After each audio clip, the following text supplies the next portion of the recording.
আচ্ছা, এখানে কয়েকটা গুরুত্বপূর্ণ কথা ধরে আমাদের এগোতে হবে। সেটা হচ্ছে, আমাদের কিন্তু এই আন্দোলনকে নাগরিক আন্দোলন হিসেবে নিয়ে যেতে হবে। আর আসল শত্রু কিন্তু বিজেপি নয়, আসল শত্রু হচ্ছে আরএসএস এবং ওই বড় বড় কর্পোরেশন গুলো, ওই পুঁজিপতি কর্পোরেশন, ওই আদানি আম্বানি এরা। কারণ ব্যাপারটা কি, এই যে এত এত যে জমি, এই জমিগুলো দিয়ে কি হবে, কেন এরা এ করছে? দখলদারির রাজনীতি। কারণ আমরা কি জানি, ক্ষমতা ক্ষমতা সবসময় গরিবের জমিকে দখল করতে চায়। ওই রবীন্দ্রনাথের কবিতায় ছিল, সেই 2 বিঘা জমি, জমিদারের এত জমি আছে কিন্তু এই 2 বিঘা জমিটাও ওকে দখল করতে হবে। ঠিক যেমন আগের শাসক দল দখল করত, এই শাসক দল দখল করে, আর এরা বড্ড বেশি দখল করে। এরা যে পরিমাণে দখল করে, এই আদানি আম্বানি এদের দখলদারির লোভের তুলনায় অন্য দখলদারদের, অন্যদের একেবারে ছোট বেটে বামুন মনে হবে। যাই হোক, এবার ঘটনাটা হচ্ছে, এই এখানে একটা লুট চলছে। এরপরে ওই খ্রিস্টানদের জমি দখল করার জন্য প্ল্যান রেডি আছে। এর মধ্যেই বৌদ্ধরা, বোধগয়া যেটা হচ্ছে বৌদ্ধদের ধর্মস্থল, যেখানে গৌতম বুদ্ধ সিদ্ধার্থ বোধি লাভ করেছিলেন, যেটা ওদের সব থেকে মানে বড় ধর্মের জিনিস। মানে মুসলিমদের যেমন কাবা শরীফ, ঠিক তেমনি বৌদ্ধদের জন্য বোধগয়া। সেইখানে অর্ধেকের বেশি জায়গায় কি বল, অর্ধেকের বেশি সদস্যদের সেখানে কি বলে বৌদ্ধরা নেই, এই জায়গায় যাচ্ছে। আরে বাবা, ধর্মের জন্য প্রত্যেক ধর্মকে আমাদের সংবিধান সেই জায়গাটা দিয়েছে। সাংবিধানিক মূল্যবোধ সেইটা বলছে যে প্রত্যেক ধর্মের মানুষ তাদের জায়গাটাকে ম্যানেজ করতে পারবে।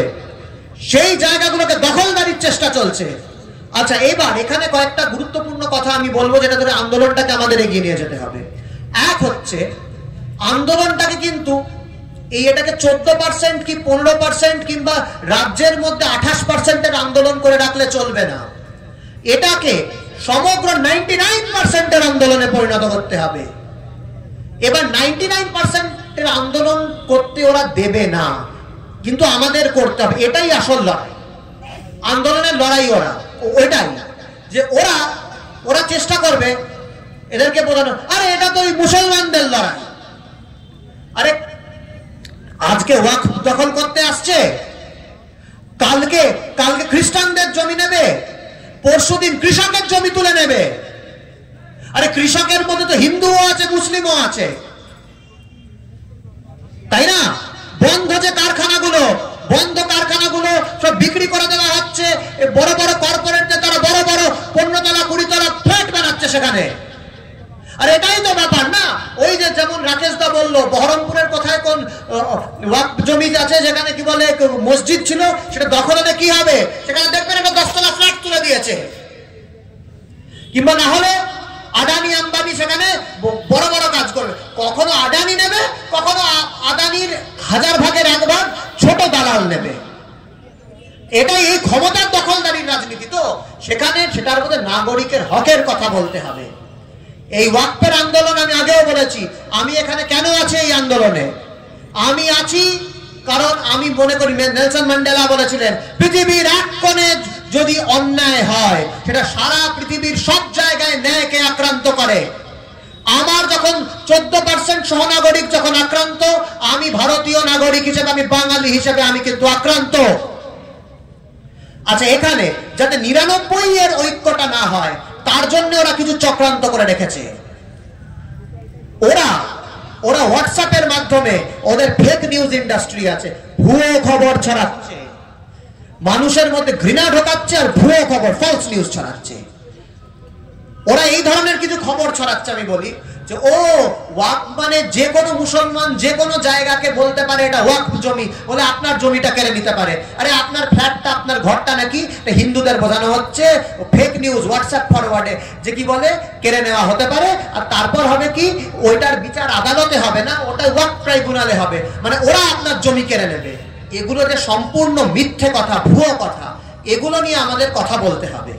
সেটার জন্য আমাদের আমি একটা এই মঞ্চের সামনে একটা সাজেশন দিচ্ছি, আমার একটা প্রস্তাব দিচ্ছি। ওয়াকফ বোর্ডকে নিয়ে যে এত ধরনের ভুল ধারণা আছে, এটা নিয়ে এত যে বড় বড় তাত্ত্বিকরা রয়েছেন, এত জ্ঞানীগুণী মানুষরা আছেন, এটা নিয়ে কিছু গুরুত্বপূর্ণ ভিডিও বানান, ছোট ছোট 30 সেকেন্ডের রিলস বানান, 1 মিনিটের 2 মিনিটের ভিডিও বানান, এই ধরনের জিনিস। আচ্ছা, ওয়াকফ মানে কি? ওয়াকফ মানে কি 99% লোক জানেই না।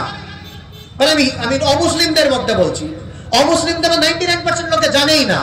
মুসলিমদের মধ্যেও হয়তো ওয়াকফ বিলটা কি, কেন, অতটা ডিটেইলস জানে। আমাদের তো সবাইকে আগে জানতে হবে। আচ্ছা, নতুন বিলে কি কি সমস্যা, ছোট ছোট করে 1 মিনিট 2 মিনিটের ভিডিও। আচ্ছা, ঠিক কথা শেখাতে গেলে, এটা আমি টিচার হিসাবে বলছি, ঠিক কথা শেখাতে গেলে আগে ভুল ধারণাটাকে সরিয়ে দিতে হয়, ভুল ধারণাটাকে আগে সরাতে হয়। তো ওয়াকফ মানে কি? ওয়াকফ মানে কি মানে হিন্দু ভাইয়ের জমি কি দখল হয়ে যাবে?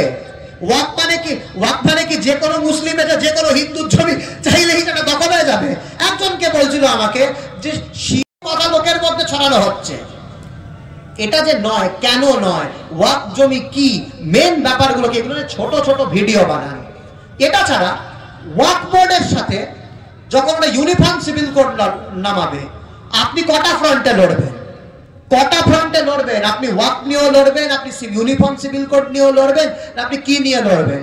এর চেয়ে ওয়াকফের লড়াইটা কে আপনি সাধারণ মানুষের অধিকারের লড়াই, আমাদের সংবিধানের মূল্যবোধকে বাঁচানোর লড়াই, আমাদের অধিকারের লড়াই, সমান অধিকারের লড়াই, এর সাথে ফিলিস্তিনি মজলুমের যে অধিকারের বেঁচে থাকার লড়াই, এই সবকটা লড়াইকে একটা জায়গায় নিয়ে আসতে হবে।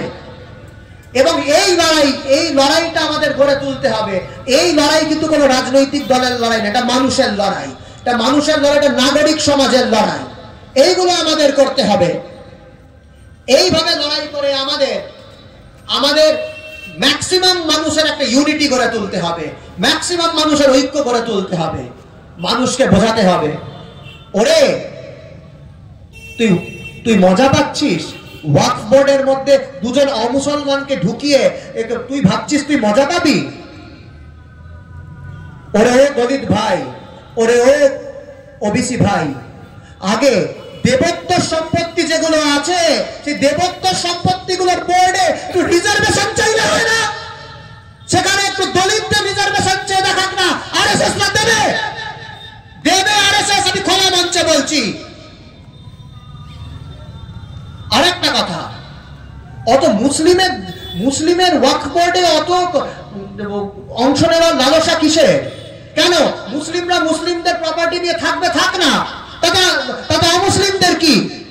আরে বৌদ্ধদের যে কি বলে কমিটিগুলো থাকে, তাদের যে বৌদ্ধ ধর্মীয় স্থানে, সেখানে বৌদ্ধরা চালাবে, খ্রিস্টানদের চার্চের কমিটিতে খ্রিস্টানরা চালাবে। আরে এটা তো সাধারণ লজিক রে বাবা, এটা তো নাকি বেশি পড়াশোনা লাগে? এর জন্য কি খুব মোটা মোটা বই পড়তে হয় নাকি? কিন্তু এবার আসল গল্পটা কি? ওয়াকফের জমিটা ওরা দখল করবে, কিন্তু এই জমি দখলটা কিন্তু কৃষকের জমি দখলের সাথেও কানেক্টেড। আর কৃষকে কিন্তু হিন্দুও আছে, মুসলিমও আছে। ভালো করে ভাবুন, শিক্ষা দিচ্ছে না, চাকরি দিচ্ছে না, চাকরির হাল খারাপ, চাকরির অবস্থা খারাপ। অটোমেশন আর আর্টিফিশিয়াল ইন্টেলিজেন্সের দিনে এখন কি বলে চাকরি ছাঁটাই হচ্ছে। এখন সকলের কাম কাজের কোনো ঠিক নেই। এখন মানুষকে করছে কি? মানুষের দেশের সমস্যা কি? ও 14% মুসলিম, তাদের ওয়াকফ বোর্ডে সব মুসলিমরা চালাচ্ছে কেন? ঠিক আছে, আমরা ঐক্যবদ্ধ আন্দোলনের দিকে যাই, নাগরিক